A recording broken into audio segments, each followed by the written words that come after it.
Bonjour chers auditeurs. Dans le premier numéro de cette série Qui est Dieu?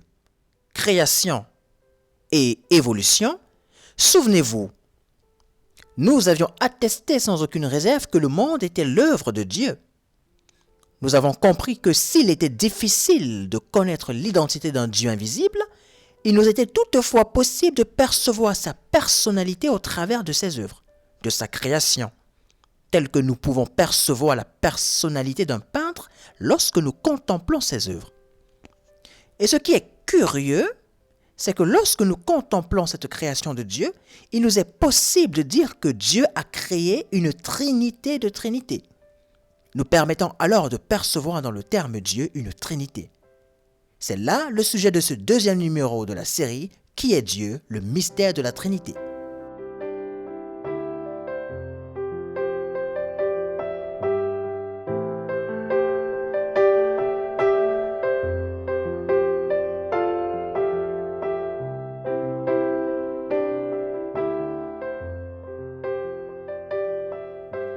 Cependant, il m'apparaît comme profondément logique et judicieux de souligner le fait que le mot Trinité n'est mentionné nulle part dans la Bible. En fait, c'est un thème qui a été choisi des chrétiens pour tenter d'expliquer la nature de Dieu. Et personnellement, je trouve cela bien à propos. Je vous propose donc de prendre quelques exemples faisant ressortir la Trinité dans la création.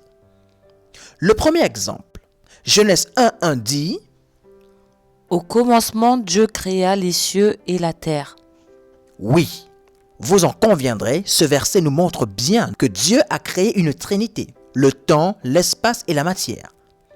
Au commencement, le temps, composé du passé, du présent et du futur. On est d'accord, une trinité. Dieu créa les cieux, donc l'espace composé de la hauteur, de la profondeur, de la longueur.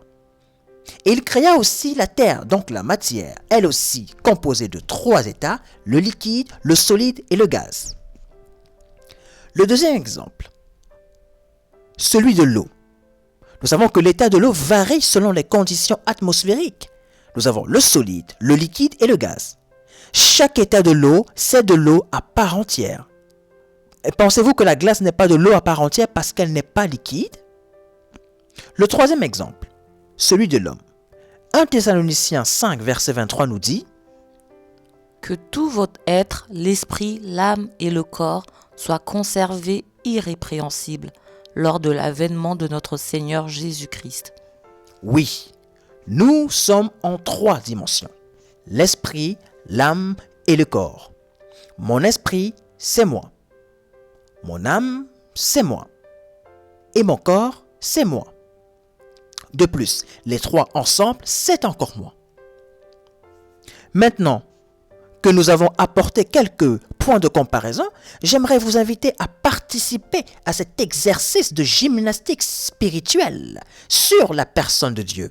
Car oui, souvenons-nous, la création est le reflet de la personnalité de Dieu le Créateur. Dans sa grandeur, sa beauté, sa perfection, son ordre, sa puissance, sa sagesse, son équilibre et enfin sa diversité. Alors, que nous dit la Bible sur la nature de Dieu? Si la création nous dévoile une trinité de trinités, peut-on également percevoir cette trinité en Dieu? Oui. La Bible nous apprend que Dieu est un. La Bible nous apprend aussi que Dieu est amour. Au travers de ces 2 notions, nous allons donc tenter de vous dévoiler la trinité en Dieu. Le premier point, Dieu est un dans le sens unité. Dieu est unité. En hébreu, cela signifie Echad. Il est un, pas au sens numérique du terme, mais bien dans le sens unité, dans la pluralité.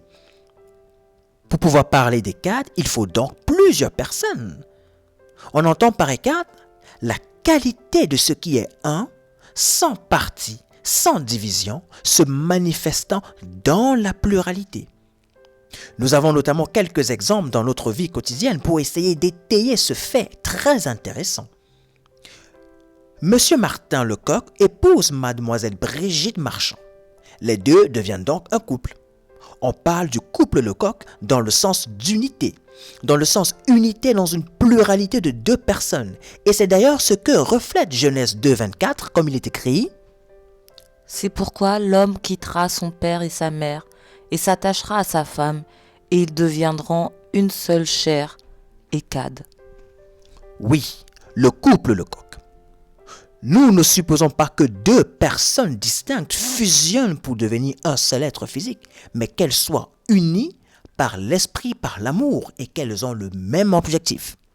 Le deuxième exemple, lorsque le verdict dans une affaire est rendu, on ne dit pas que les jurés ont rendu le verdict, mais bien que le juré a rendu son verdict.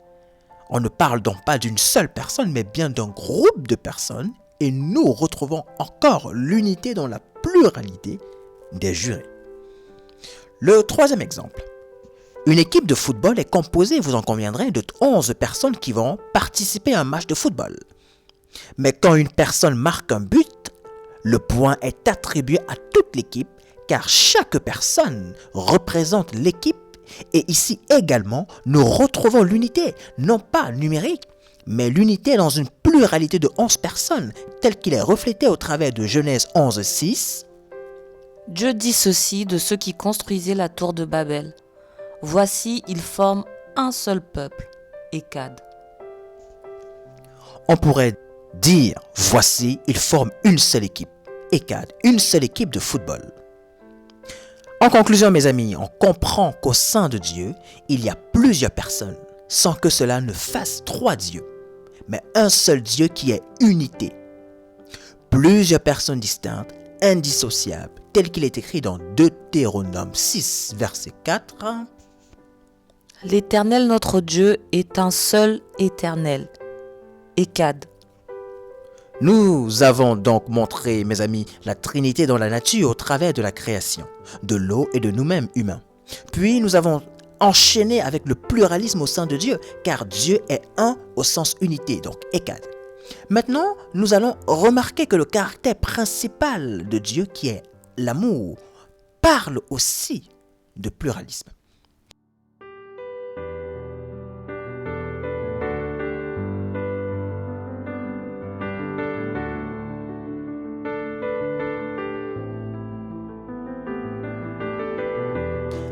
L'amour de Dieu prouve donc le pluralisme, donc il faudrait au moins deux personnes.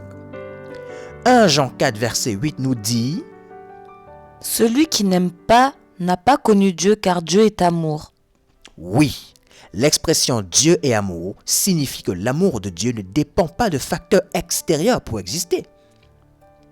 L'amour de Dieu n'est pas la conséquence de quelque chose ou de quelqu'un, mais il est la cause de tout. C'est par amour que Dieu a créé le monde et l'homme. Si l'amour de Dieu commençait après la création, on ne dirait plus Dieu est amour, mais qu'il est aimant, car son amour serait alors conditionné par sa création.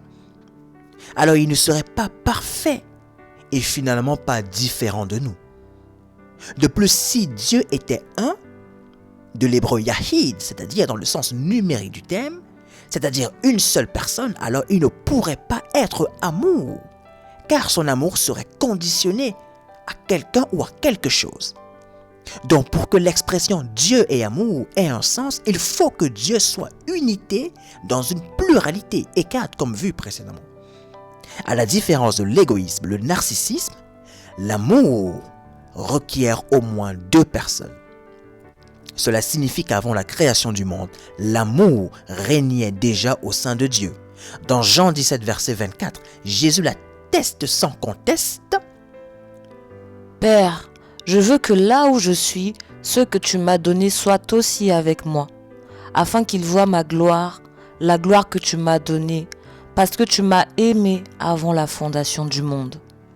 Oui, Dieu est parfait et autosuffisant. Il est la vie, la vérité et est amour et restera amour, car en lui, il n'y a ni changement, ni ombre de variation. Il s'est révélé à Moïse dans Exode 3,14 comme « Je suis ». Que dire donc en conclusion? On retrouve bien une trinité en Dieu. La trinité de Dieu se retrouve dans sa création, l'eau, l'homme, le temps, l'espace, la matière. La trinité de Dieu s'explique par le fait qu'il soit Echad, c'est-à-dire unité. Ce qui implique donc la nécessité d'un pluralisme, car si Dieu n'est pas unité, alors il ne peut pas être le Dieu d'amour.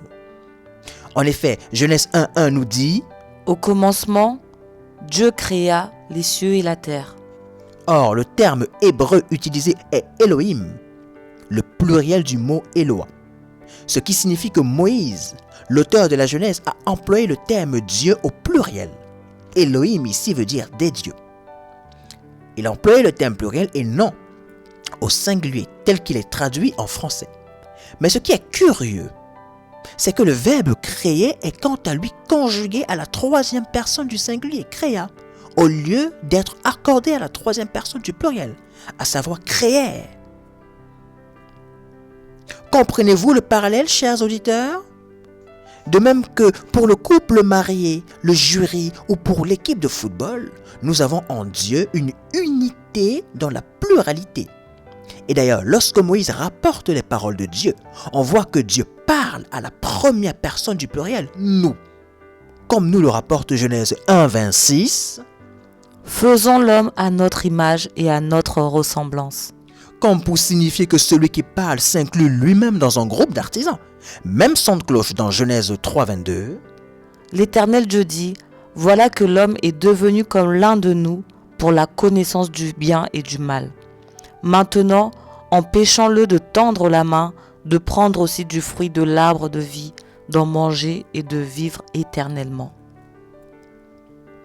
Donc, littéralement, on peut dire que Dieu, ces trois personnes distinctes, Elohim, formant une union indissociable et indivisible au sein de laquelle règne l'amour parfait. À cause de cet amour, Dieu a créé le monde en 3 dimensions et chaque dimension est en elle-même en 3 dimensions. Concrètement, une trinité a créé une trinité de trinité par amour.